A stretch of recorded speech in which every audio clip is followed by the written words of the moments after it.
도스토옙스키는 시베리아 수용소에서 4년간 수용소 생활을 마치고 고향으로 돌아옵니다.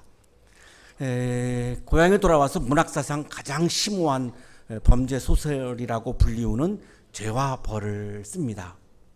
너무나 유명한, 우리가 어릴 때부터 알고 있는 그런 작품입니다.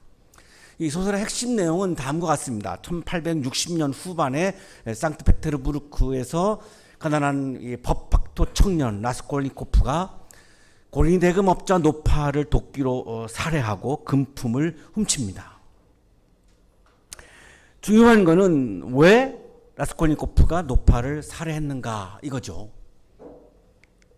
금품을 훔쳤기 때문에 물질 때문이 아닌가라고 우리가 오해할 수 있는데, 이 살인의 동기는 원한도 아니고 물질도 아니었습니다. 살해의 동기는 라스콜니코프는 사람을 비범인과 범인으로 나누었습니다. 비범한 사람과 평범한 사람이죠. 그런데 이 비범한 사람들은 다시 말하면 엘리트라고도 말할 수 있을 것 같습니다. 이 비범한 사람은 사회에 장애가 되고 있는 이 평범한 사람들을 제거할 수 있어야 된다라고 본 겁니다. 그래야 사회가 발전할 수 있다는 거죠. 이걸 제거하지 아니하면 자꾸 이 사람들에 의해서 사회에 장애가 되기 때문에 사회가 발전하지 못한다는 거죠. 그러나 법이 있고 관습이 있기 때문에 이게 살해할 수가 없는데, 비범인은 그런 관습과 그런 법을 초월을 해야 한다라고 본 겁니다. 이거는 사회를 위한 거다라고 보는 거죠. 그래서 살인을 할 권리를 지니고 있다. 엘리트들은 살해를 해서 타자의 생명의 주도권에 내가 관여할 수 있는 권한이 있다라고 이렇게 본 겁니다. 그래서 이걸 실제로 실행에 옮긴 거죠. 내가 노파를 죽인 것은 내가 비범한 사람인가 아닌가를 확인해보고 증명해보고 싶었던 겁니다. 라스콜니코프가 사랑하는 소냐에게 이렇게 이야기합니다. 나는 소냐, 궤변을 늘어놓을 것도 없이 그냥 죽이고 싶었어. 나를 위해, 나 하나만을 위해 죽이고 싶었던 거야. 이 노파의 돈을 뺏어가지고 아주 악덕하다라고 소문난 이 고리 대금업자의 돈을 빼앗아가지고 가난한 사람들한테 나누어 주어서 이렇게 사회적으로 이렇게 평등한 삶을 이런 이념이 아니었다라고 지금 토로하는 거예요. 그렇게 오해할까봐. 아니, 나 하나만을 위해서 그렇게 한 거야. 도스토옙스키가 인간이 가지고 있는 욕망을 이렇게 지금 표현하고 있는 겁니다. 나 하나만을 위해서 죽이고 싶었던 거야. 나 자신만을 위해서 살아가는 거를 이렇게 욕망이라고 지금 이야기하는 겁니다. 어머니를 돕기에 죽인 것이 아니야. 고리대금업자의 돈을 빼앗아가지고 내가 엄마에게 돈을 주어서 효도하려고? 아니, 허튼 소리지. 비용과 권력을 얻기 위해 내가 이 돈을 얻어가지고 이 돈을 통해서 내가 힘을 지니려고? 아니, 인류의 은인이 되기 위해 죽인 것도 아니야. 고리대금업자를 제거하면 고리대금업자 때문에 힘든 삶을 살아가는 사람들이 자유를 얻겠죠. 이렇게 내가 많은 사람들의 은인이 되고 싶어서 했던 것도 아니야. 허튼 소리. 나는 그냥 죽였어. 나 자신을 위해, 나 하나만을 위해 죽인 거야. 오로지 나 자신만을 위해서 한 행동이다. 이거를 도스토옙스키는 욕망이라고 보는 겁니다. 무엇보다도 소냐, 살인을 했을 때 필요한 것은 돈이 아니었어. 돈이 필요했다기보다는 뭔가 다른 것이, 나는 이제야 이 모든 것을 알겠어. 즉, 내가 넘어설 수 있는지 아니면 그럴 수 없는지를, 내가 인간이 가지고 있는 내 한계를 넘어서도 되는지, 나의 한계를 넘어서서 내가 타자의 생명을 주도하는 권한의 세계에 내가 들어가도 되는지, 내가 타자의 생명의 주도권을 내가 그냥 존중하는 자리에 내가 있어야 하는지, 아니면 내가 타자의 생명을 주도하는 그런 권한을 지니는 세계에 내가 들어갈 수 있는지, 이런 의미죠. 내가 넘어설 수 있는지. 도스토옙스키는 라스콜니코프를 통해서 비범인이 범인의 생명을 주도하는 욕망을 이야기하고 있습니다. 이 소설이 세계적으로 그렇게 많은 사람들로부터 찬사를 받는 이유는 여기에 있습니다. 이 욕망을, 타자의 생명을 주도하려고 하는 이 욕망을 도스토옙스키는 넘어서다라고 지금 표현을 조금 전에 했죠. 넘어서다. 나의 영역을 넘어서고 있는 거죠. 나의 이 권한을 넘어서고 있는 거죠. 죄를 의미하는 러시아어가 브라스투쿠 플레니에라고 하는 말인데, 이 말은 어떤 경계를 뛰어넘다라고 하는 의미를 가지고 있습니다. 도스토옙스키가 생각하고 있는 죄의 개념은 나의 경계를 뛰어넘는 것을 지금 죄라고 보고 있는 거죠. 타자의 생명을 주도하면서 인간의 경계를 뛰어넘는 것을 죄라고 말하고 있는 겁니다. 우리 기독교인들은 죄 그러면 자꾸 어떤 도덕적인 행위에 자꾸 빠져들어갑니다. 이것도 해도 안 되고 이것도 해도 이것도 안 되고. 그 구체적인 행위가 중요한 게 아니라 어떤 행위를 하든 간에 내가 타자의 생명을 주도하려고 하면서 이 경계, 타자와 나의 경계를 뛰어넘는 것, 이게 죄입니다. 여기에 해당하는 건 다 죄라는 겁니다. 어떤 구체적인 행위를 말하는 게 아닙니다. 성서가 말하는 죄는. 그럼 그게 왜 죄냐? 성서는 그게 왜 강조하느냐? 이게 오늘의 질문의 초점입니다. 오늘의 성서 본문은 이 죄에는 반드시 벌이 따른다라고 강조합니다. 수많은 사람들을 통해서 우리는 이거를 확인할 수 있죠. 나의 경계를 뛰어넘고 타자의 생명을 주도하라고 하는 경계를 뛰어넘으면 반드시 거기에는 하나님의 심판과 벌이 따른다는 겁니다. 이게 오늘 성서 본문이 강조하는 내용입니다. 자, 어떤 사람들은 내 생명의 주도권이 나 자신에게 있다고 생각합니다. 이거를 휴머니즘이라고 부를 수 있습니다. 굉장히 많은 보편적인 많은 사람들이 가지고 있는 생각이죠. 내 생명인데 내 거지. 나에게 주도권이 있지. 이 휴머니즘입니다. 타자의 생명의 주도권이 나에게 있다고 생각하는 사람들 있죠. 누군가를 살해하는 사람들, 누구에게 폭력을 가하는 사람들을 왜 그런 일을 할까요? 타자의 생명의 주도권이 나에게 있다고 보는 겁니다. 왜? 나는 비범인이고 너는 범인이니까. 그래야 사회의 악을, 사회의 장애를 제거할 수 있다고 보는 거죠. 이거를 욕망, 폭력이라고 부를 수 있습니다. 도스토옙스키는 철저히 이거를 욕망이라고 보는 겁니다. 나의 생명, 타자의 생명, 모든 생명의 주도권이 하나님에게 있다고 믿는 사람들이 있습니다. 이것이 신앙입니다. 자, 신앙이라고 하는 것은 우리가 예배 자리에 왔다고만 해서 내가 신앙인이 되는 게 아닙니다. 신앙이라고 하는 것은 모든 생명의 주도권이 하나님에게 있다라고 하는 것을 인정하는 게 신앙입니다. 이거를 부정하면서 내가 이거를 거절하면서 예배 자리에 왔다고 내가 신앙인이다? No, 아닙니다. 예배자가 될 수는 있겠죠. 그러나 신앙인은 아니라는 거죠. 하나님의 생명의 모든 주도권을 내가 인정하지 않는다라고 하는 것은 하나님을 부정하는 건데 어떻게 그것이 신앙이라고 말할 수 있겠습니까? 모든 생명의 주도권은 하나님께 있고 이것을 어기는 것을 오늘 성서 본문은 이거를 죄라고 말하는 겁니다. 죄가 뭐냐? 한 사람을 죽였다, 이거 간단한 이 사건을 말하는 게 아닙니다. 살인을 말하는 게 아닙니다. 생명, 타자의 생명은 모든 생명의 주도권은 하나님께 있는데 마치 그것이 나에게 있는 것처럼 착각을 해가지고 내가 하나님처럼 되어서 타자의 생명을 내가 주도한 것, 이거를 죄라고 보는 거고, 죄는 반드시 하나님의 심판이 뒤따른다라고 하는 것을 강조하는 말씀이 오늘 창세기 4장 1절 12절의 말씀입니다.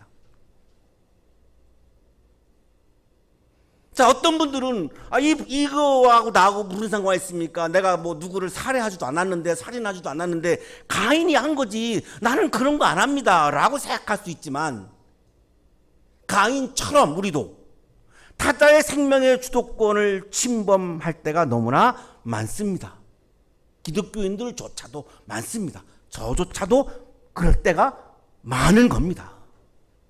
우리와 무관한 본문이 전혀 아닙니다. 아담이 하와와 동침합니다. 그리고 임신을 하죠. 가인을 낳습니다. 자, 이 하와의 고백이 너무너무 아름답습니다. 주님의 도우심으로 내가 남자아이를 얻었다. 주님의 도우심으로 내가 남자아이를 얻었다. 이 아이의 생명의 주도권은 엄마인 나에게 있는 것이 아니라 이 아이의 생명의 주도권은 하나님에게 있습니다라고 하는 신앙 고백입니다. 처음으로 아기를 낳은 엄마가 처음으로 한 고백이 이 고백입니다. 주님의 도우심으로 내가 남자아이를 얻었다. 이 아이의 생명의 주도권은 나에게 있지 않고 하나님에게 있습니다. 이게 신앙입니다. 그리고 하와가 또 가인의 동생인 아벨을 낳습니다.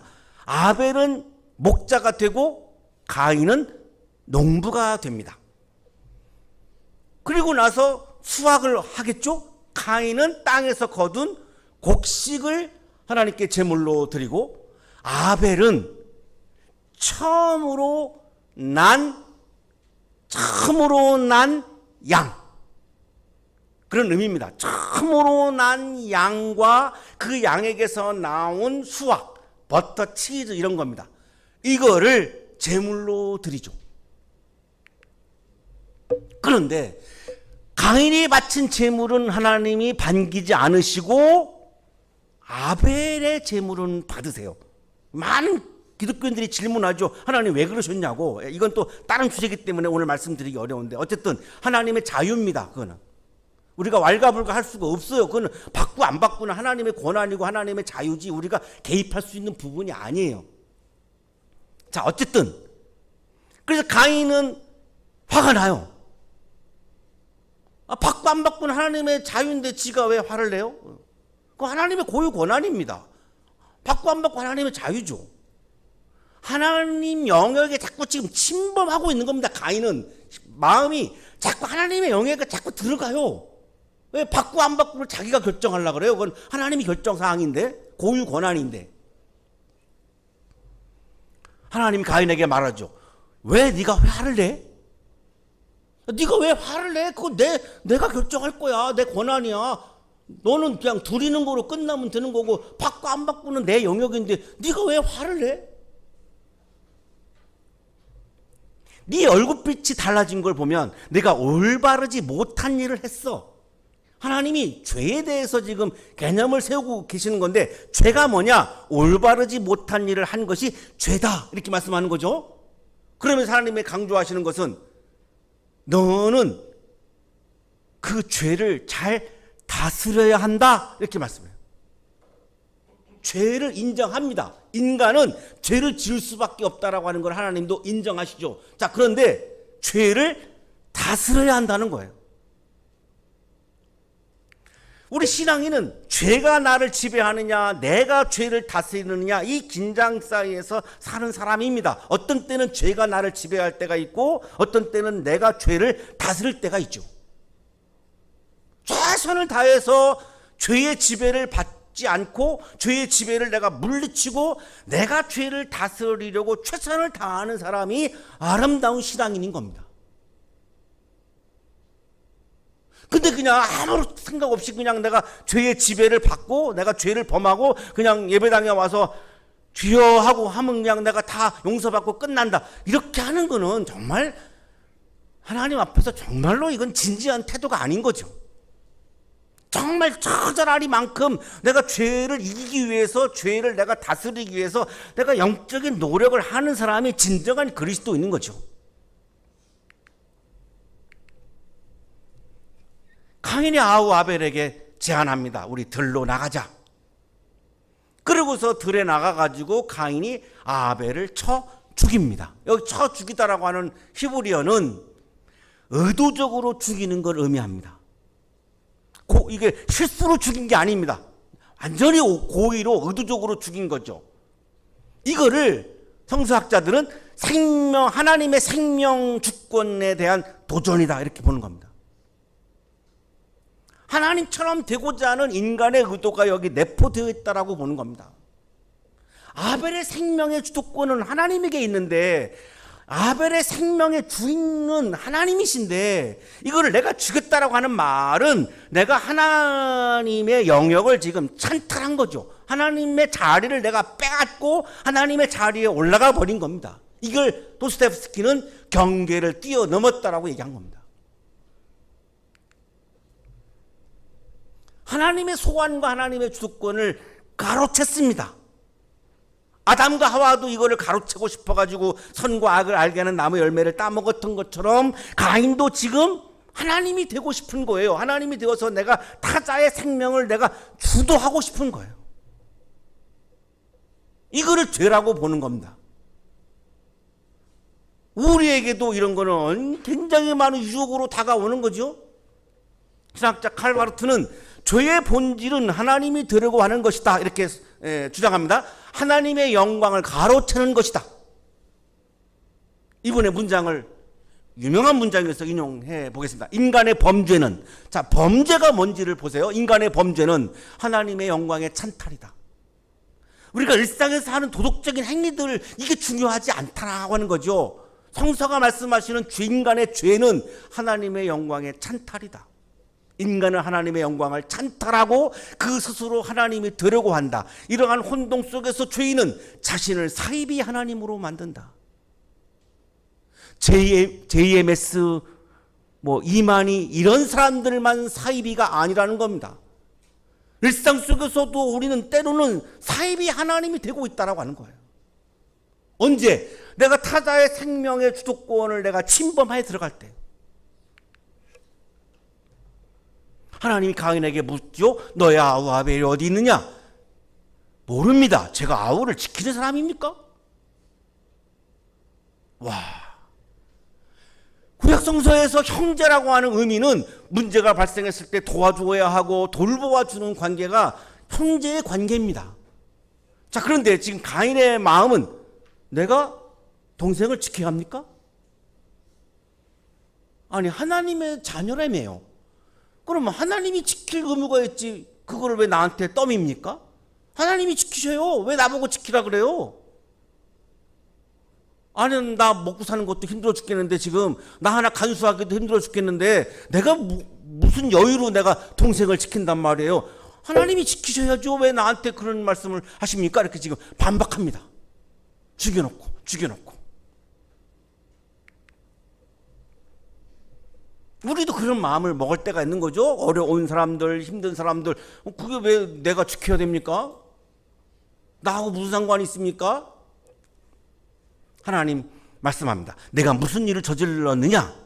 너의 아우의 피가 땅에서 나에게 울부짖는다. 자, 이제 여기 피라는 단어가 오늘 본문에서 가장 중요한 키워드입니다. 피는 히브리어로 담이라고 하는 말을 옮긴 말인데 고대 히브리인들은 피의 개념이 단순한 액체가 아닙니다. 생명 그 자체로 봅니다. 생명의 에너지의 근본으로 봅니다. 이 피에는 하나님이 사람을 창조했기 때문에 하나님의 생명이 담겨 있다라고 봅니다. 그래서 히브리인들은 짐승을 잡아서 고기를 먹을 때 피를 땅에다가 딱 이렇게 버립니다. 이렇게 땅에다가 다 흘려보냅니다. 그리고 완전히 이제 피가 하나도 없이 말랐을 때에 그 고기를 먹습니다. 그 피는 절대로 먹지 않습니다. 그 피 속에는 하나님의 생명이 담겨 있다라고 보는 겁니다. 신명기 12장 16절입니다. 그러나 피는 먹지 못합니다. 물처럼 땅에 쏟아 버려야 합니다.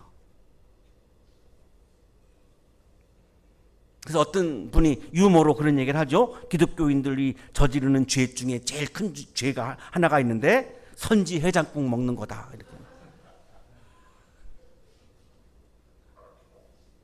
이거 정말 피죠. 선지 해장국. 여러분 안 좋아하시죠? 우리 여기 안 좋아하죠? 오, 그래요? 오, 의외네요. 예. 땅에다가 피를 흘려 보내는 이유가 뭐냐면 그 하나님의 생명이잖아요. 그러면 땅이 하나님의 생명을 받잖아요. 그럼 하나님의 생명력에 의해서 풀이 자라는 겁니다. 그러면 그 풀이 자라서 그 식물을 또 먹지요? 이렇게 창조 질서가 순환이 이루어진다는 거예요. 피를 통해서. 그래서 히브리인들에게 피는 굉장히 중요한 개념이에요. 하나님의 창조 질서가 생명의 순환이 이루어지는 매개체를 피로 봅니다. 그러니까 절대로 그는 먹지 않습니다. 지금도 유대인들은 피 먹지 않습니다. 그다음 히브리인들은, 유대인들은 피의 개념을 악한 기운을 물리치고 다른 생명을 지킨다라고 봅니다. 그래서 구약시대 때의 제사장들은 이 제단에다가 제사를 시작하기 전에 피를 뿌립니다. 피를 뿌리면 이 피가 제사에 참여한 사람들을 지켜주고 이 생명력을 부여해 준다고 보는 거죠. 출애굽기 29장 12절입니다. 그리고 그 수소의 피를 받아다가 너의 손가락으로 제단의 뿔에 바르고 나머지 피는 모두 제단 밑에 부어라. 물론 이때는 동물의 피죠. 동물을 잡아가지고 이제 그거를 제물로 드리잖아요. 그 잡았을 때 그 피를 따로 이렇게 모아가지고 제단에다가 뿌리는 거죠. 이 피에 대한 신앙이, 히브리인들의 개념이 이제 신약까지 갑니다. 우리 그리스도인들에게도 굉장히 중요한 개념입니다. 이 피의 개념은. 자, 히브리서 9장 18절을 보면 굉장히 피가 중요하다고 말씀하는데, 이러므로 첫 번째 언약도 피 없이 세운 것은 아닙니다. 하나님이 인간과 약속을 할 때, 계약을 할 때 반드시 동물을 잡아서 이렇게 지나가면서 계약을 맺습니다. 그러니까 반드시 피가 개입됩니다. 피가 없이는 안 됩니다. 이 전통이 이제 조폭들에게도 넘어갔죠. 그래서 혈서를 쓰는 겁니다. 혈서를. 보스를 위해서 충성 맹세를 할 때 혈서를 쓰죠. 어떤 분들은 가끔 빨간 약 발라가지고 가짜로 쓰기도 하지만, 이 조폭들은 철저하게 이거 이제 막 깨물고 막 칼로 해가지고 피나가지고 막 혈서를 쓰죠.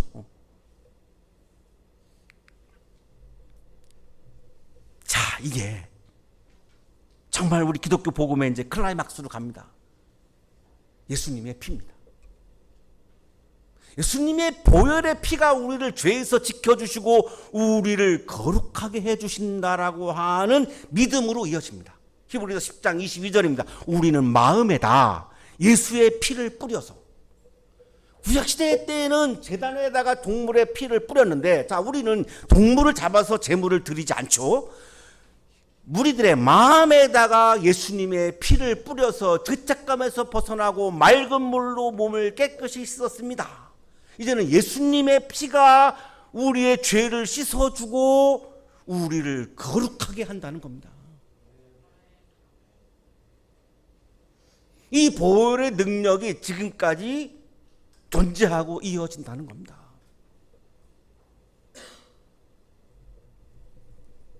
이제 내가 땅에서 저주를 받을 것이다. 자, 피를 흘린 사건. 내가 타자의 생명을 주도권을 가지고 거기 침범에 들어가가지고 피 흘렸으면, 자, 이 피 흘림에 대한 하나님의 심판이 반드시 따르는데, 자, 나옵니다. 내가 땅에서 저주를 받는다. 가인이 땅에서 저주를 받습니다. 땅이 그 입을 벌려서 너의 아우의 피를 너의 손에서 받아 마셨다. 땅이 피를 받아 먹었습니다. 가인이 아벨을 죽인 것, 이거는 하나님의 경계를 침범한 것, 타자의 경계를 침범한 죄악인데, 그래서 이 피를 흘리게 한 죄에 대해서는 하나님의 문책과 심판이 따르는데, 그 내용이 뭐냐? 땅이 가인을 저주한다는 겁니다.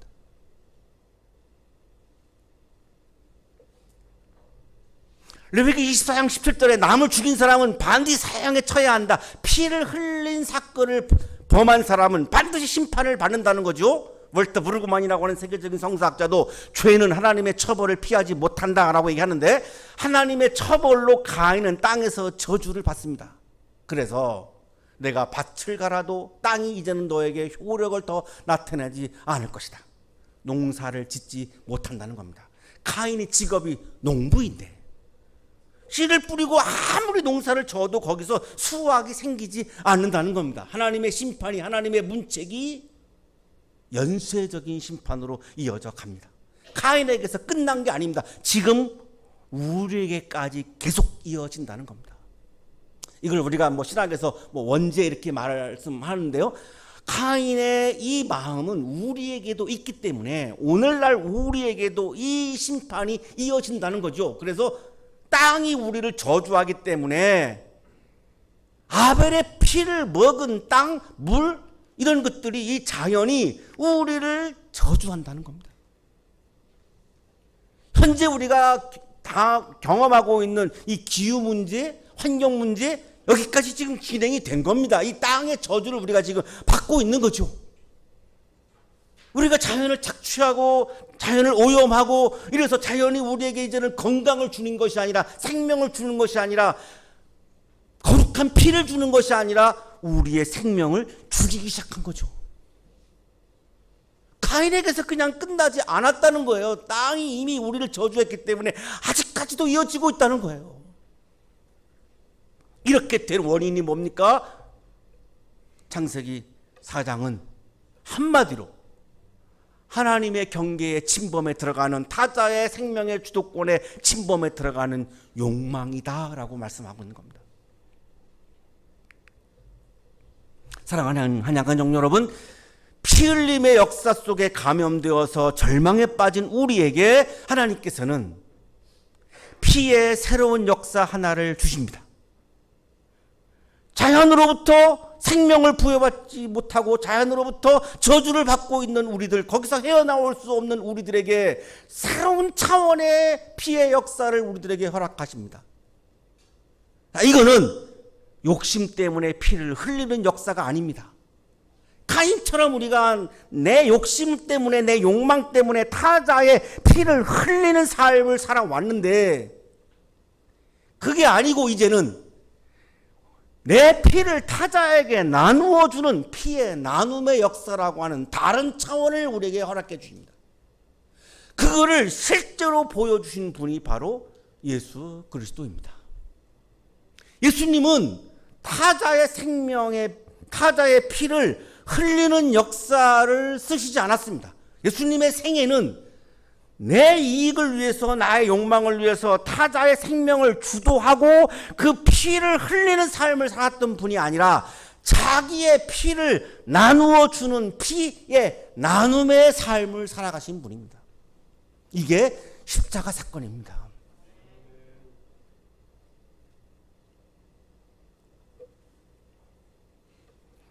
열광적으로 막 아멘을 했어야 되는 장면이었는데 우리 교회가 점잖잖아요. 채플이.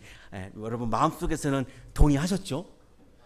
이게 십자가의 은혜라고 하는 겁니다. 우리가 교회에서 많이 들으셨죠? 십자가의 은혜, 십자가의 능력 이런 말씀, 용어를 많이 들었을 텐데 그게 진짜 내용이 이겁니다.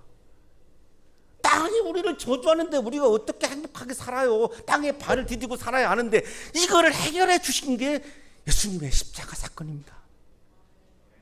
우리는 내가 피를 흘려서 타자의 생명을 주도해서 비극의 역사를 살아갔지만 예수님은 피를 나누는 삶을 통해서 이 저주받은 이 땅의 역사를 사랑과 정의와 용서와 생명의 땅으로 변화시킨다는 겁니다.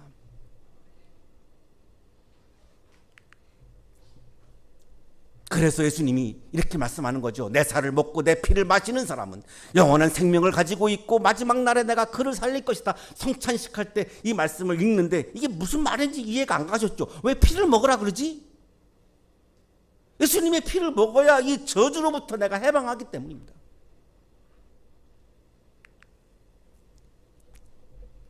타자의 생명, 타자의 피를 내가 주도하는 것은 하나님의 경계를 침범에 들어가는 죄악이고 타자와의 경계를 침범하는 죄악입니다. 반면에 타자의 생명, 타자의 피를 위해서 나의 생명, 나의 피를 나누는 것은 아름답고 거룩한 신앙입니다. 이게 신앙입니다.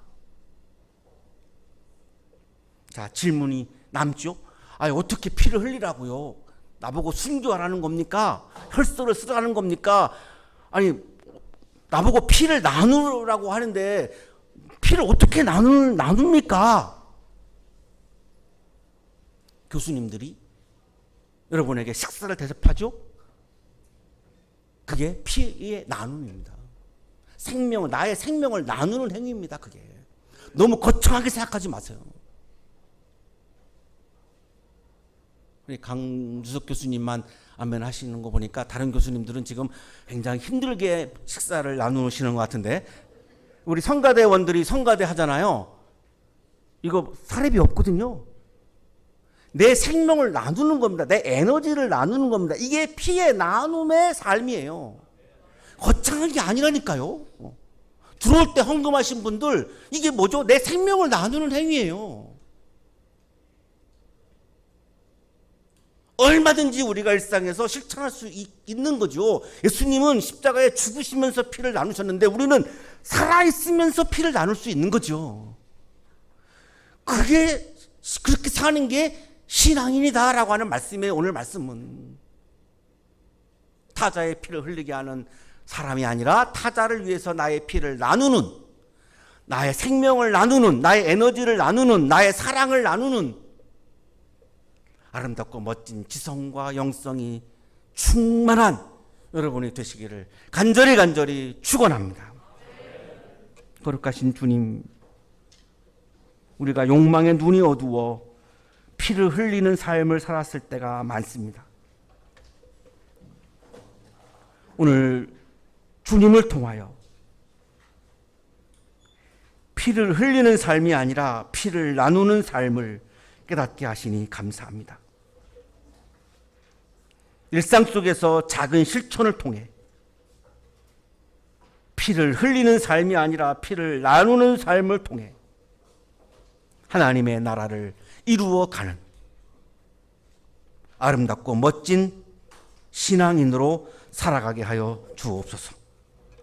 예수 그리스도 이름으로 기도하옵나이다.